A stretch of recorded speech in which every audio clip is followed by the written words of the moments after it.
Selamat datang rekan-rekan di channel ini, channelnya para tenaga honorer dan P3K. Video kali ini kita akan membahas terkait dengan honorer bodong yang membuat honorer K2 asli merana. Sekarang korbannya adalah calon P3K. Informasi ini dimuat oleh jpnn.com. Informasi selengkapnya silakan disimak dan ditonton secara lengkap agar rekan-rekan sekalian bisa menerima informasi ini secara utuh dan menyeluruh. Rekan-rekan sekalian, kasus honorer bodong sudah pasti menghambat upaya pemerintah untuk menyelesaikan persoalan tenaga honorer menjadi aparatur sipil negara P3K.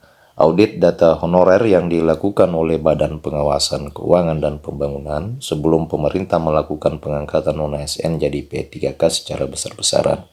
Proses pemeriksaan dan audit oleh BPKP ini saat ini masih sementara berlangsung dan belum selesai.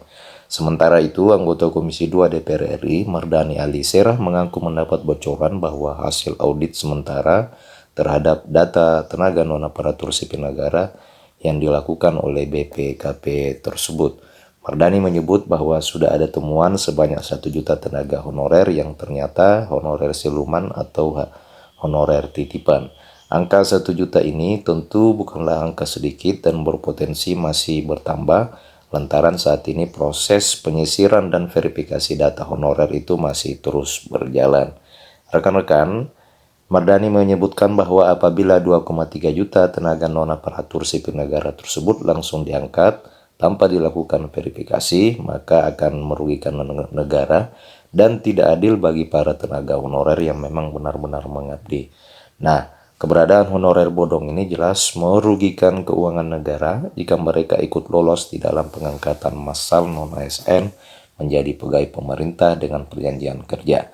Pemerintah setidak ingin berhemat sehingga muncul konsep P3K part-time dengan gaji yang tidak sama dengan P3K full-time. Tetapi dana yang cekap malah tidak tepat sasaran. Konsep P3K part-time ini mungkin tidak perlu ada jika sejak awal memang diketahui berapa sebenarnya jumlah tenaga honorer asli dan mereka bisa diangkat menjadi P3K full-time tanpa pemerintah pusing memikirkan soal beban keuangan negara. Nah, rekan-rekan sekalian, posisi terakhir 2018 sebenarnya honorer itu tersisa 400.000. Akan tetapi setelah didata pada tahun 2022 yang lalu ternyata jumlahnya membengkak hingga 2,4 juta. Ternyata berdasarkan bocoran dari anggota Komisi 2 DPR RI ini 2,4 juta ini sebanyak 1 juta kurang lebih ternyata berdasarkan hasil audit sementara yang dilakukan oleh BPKP itu yang dikatakan oleh Mardhani Alisera 1 juta orang itu termasuk honorer terindikasi honorer siluman atau honorer bodong. Aswar Anas menyebut bahwa 2,4 juta barangkali pemberatan dari tenaga honorer di Indonesia yang mencapai 2,355.092 orang. Memang dari 2,3 juta itu tidak lantas disimpulkan bahwa jumlah honorer asli hanya 400.000 orang. Namun sudah menjadi rahasia umum bahwa data jumlah honorer itu selalu langsung meledak begitu ada sinyal dari pemerintah akan ada pengangkatan non-ASN menjadi ASN. Rekan-rekan sekalian, diketahui bahwa kasus honorer bodong ini sempat heboh pada CPNS 2013 dan 2014 yang lalu.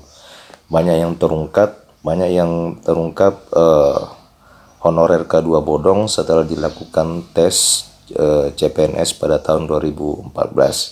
Beda dengan tahun ini, ternyata di tahun ini sebelum dilakukan seleksi penerimaan, dilakukan audit terhadap data tenaga honorer dan ditemukan sekitar 1 juta honorer yang terindikasi bodong atau siluman.